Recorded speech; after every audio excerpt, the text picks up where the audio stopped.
தாத்தா ரிப்ளை பண்ணிட்டாரு, coming soon.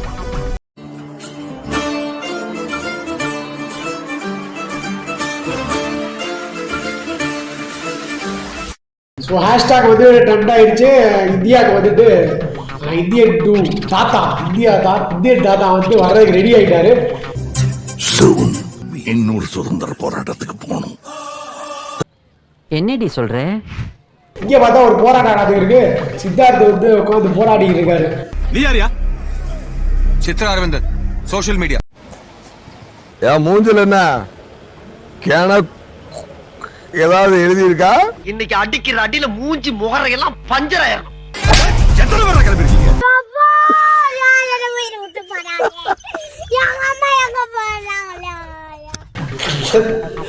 ஒரே அற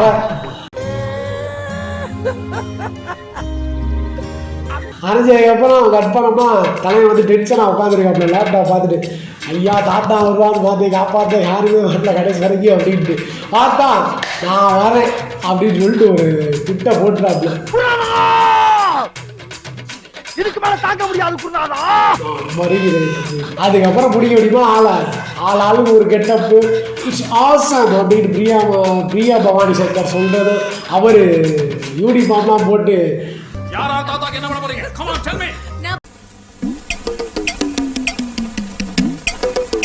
ஜெகன் அவர்கள் வர்றதோ, அப்புறம் இன்னொரு தெரியுமோ பொண்ணு பார்க்க மாப்பிள்ள வர மாதிரி அதுனா பாதாம் அல்வாவும் பக்கோடாவும் ஆயிடும். தாத்தாக்கு சாப்பிட வாங்கிருக்கேன். பாதாம் அல்வா பக்கோடா வாங்கிருக்கேன்டா. தாத்தாக்கு தில் இருக்குன்னு தெரியும், அவருக்கு பல்லு இருக்குன்னு தெரியுமாடா உனக்கு? ஒருத்தனுக்கு எந்திரிச்சு நிக்கவே ஒக்கில்லையா, அவனுக்கு 9 பொண்டாட்டி கேக்குதா. விருதுக்காக வர்றாரு, நிச்சயதார்த்தம் பேசி பிடிக்கிற மாதிரி.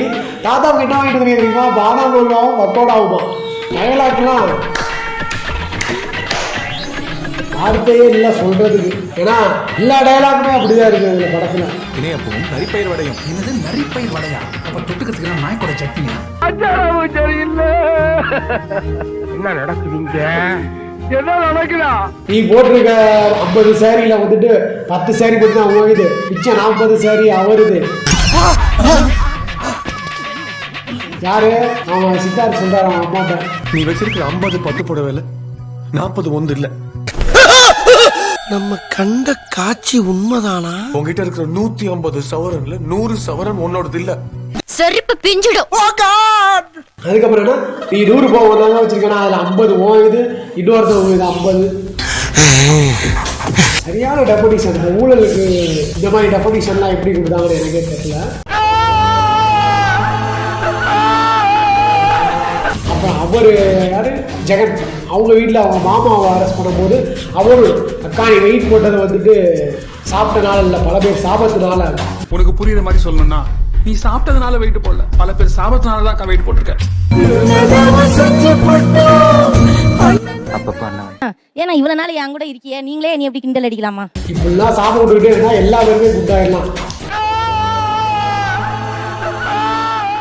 ஒரு வழியா தாத்தா வந்துட்டாரு. வந்து இறங்கினோடனே நமக்கு ஒரு திருப்தி. அப்பா, இதுக்காகத்தான் இத்தனை வருஷமா காத்துக்கிட்டு இருந்தேன்.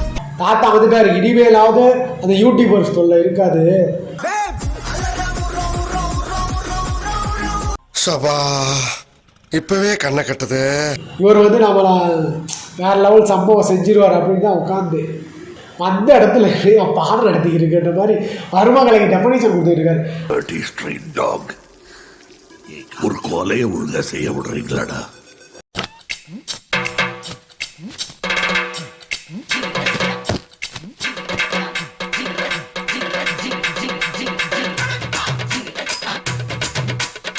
மற்றவரை இந்த கலை, இது அது, இது அப்படி, இது இப்படி இருக்காரு. என்ன பழப்பு? உழைச்சி சம்பாதிக்காம இருக்கிறவங்களையும் பழி வாங்குறதுக்கு தான் அவங்கள வர வச்சது.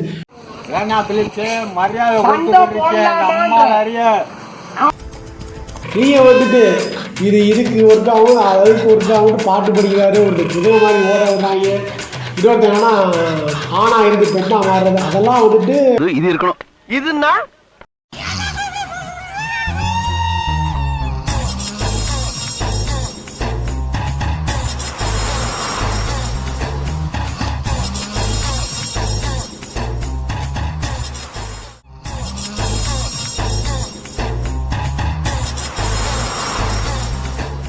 ஓகே தான், ஆனால் வந்து இப்போ என்ன மாறாங்க, அதே எப்படி கண்மை லிப்ஸ்டிக்லாம் உடனே வந்துடுவான். என்னடி உரசுது, என்ன உரசுது? அதாவது ஆடியன்ஸ் வந்து எவ்வளோதான் டென்ஷன் ஆனாலும் படமே பிடிக்கலனாலும் வேற மாதிரி இருக்கிறா இது வத்தியாக்குது. இது உங்க அம்மா பைக் ஸ்டண்டிங் பண்றமோ இல்லையோ மாதிரி இருக்குதுங்க. இந்த வர்மத்தை பண்ணால் அவங்க வந்துட்டு ஹாப்பியாகவே வீட்டுக்கு போயிடுவாங்க, எதையுமே நினச்சிக்க மாட்டாங்க. என்னடா சொன்னா எலி குஞ்சு பயல, டேய் வெளியே போய் படம் நல்லா இருக்கு அப்படின்னு சொல்ற மாதிரி ஒரு வர்மம் இருந்துச்சுன்னா அதையும் போட்டு விட்டிருச்சுங்களே, இன்னும் நல்லா இருக்கும். ஏதோ சொல்லி அழுக முடியலை என்னால. நீ சரிப்பட்டு வர மாட்டே. உங்க வீட்டில் இருக்கிற முதல் களை எடுங்க அப்படின்றாரு. எல்லாரும் களை எடுக்கிறாங்க. கடைசியில் பார்த்தா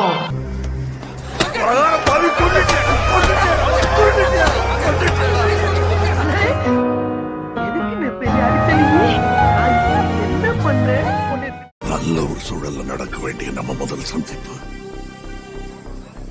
இங்கே இப்படி. அடங்கப்பா, இது உலக நடிப்புடா சாமி. தாத்தாவே விரட்டுறவங்க ஆகிட்டாங்க. கடைசியில் தாத்தாவுடைய கூப்பிட்டு ஹேஷ்டாக் ட்ரெண்ட் பண்ணி இப்போ 4 பேர் மட்டும் நாங்கள் போடுற பாரு உடனே ட்ரெண்ட் ஆயிடும் அப்படின்னு சொல்லி ஒரு உருட்டு. நீங்க ஒரு நாசக்கார சக்தி, நீங்க இந்த நாட்டுக்கு தேவையில்லை. உங்களை முதல்ல கம்பேக் இந்தியன்னு விரும்பி கூப்பிட்டவன் நான். சாவுல புளிய மக்களுக்கும் சாவும்ல செத்த பையில. தாத்தா நான் பாட்டுங்க அங்கே வருமா கிளாஸ் எடுத்துக்கிட்டு வருத்தப்படாமல் வாங்கி திண்டுக்கிட்டு திரிச்சுங்களா, இந்தியா கூட்டத்தை வம்படுத்துக்கிறீங்களான்ட்டு இப்படியே பார்க்குறாங்கள பாவத்தை. அந்த மனுஷனை பார்த்த உடனே எனக்கே தோணுச்சு, ஏன் நீ வேணா எங்கள் வீட்டுக்கு வாங்க, நான் வேணா சோறு போடுறேன்.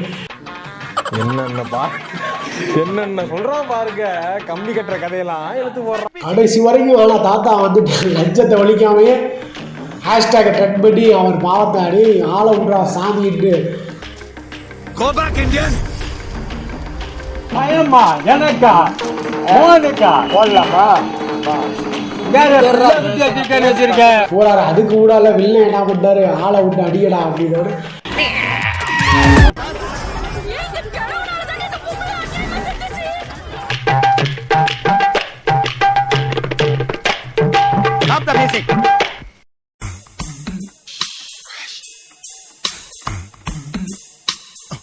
கடைசியில் பார்த்தா தாத்தா தப்பு பண்ணவங்களை தான் வந்து தண்டிக்க இங்கே வந்தார்.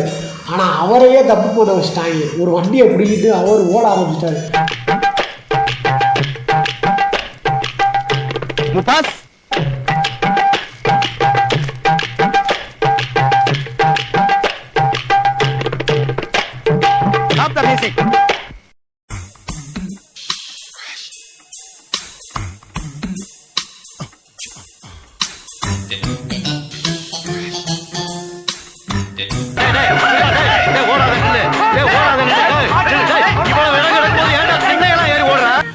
திருடக்கூடாதுன்னு சொல்ல வந்து என்னையே திருட வச்சிட்டீங்களா, இருடா உங்களை பார்த்துக்கிறேன்ட்டு ஒரு 4 பக்கமும் சுத்து போட்டாங்க. அடா பாவிங்களா, உங்களை காப்பாற்ற வந்த நேரத்தில் என்னைய காப்பாற்ற ஆள் இல்லைடா அப்படின்ற மாதிரி.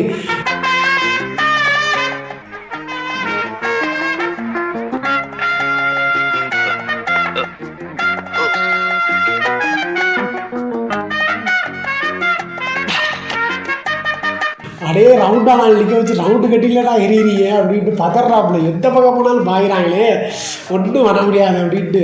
கடைசியில் நம்மளே வந்து பரிதாபப்பட வேண்டியதாகி போச்சு தாத்தா மேலே. தாத்தா அவனை கூப்பிட்டு தப்பு தான் தாத்தா, தயவு செஞ்சு எவ்வளவு தாத்தாவை காப்பாற்றுங்கடா.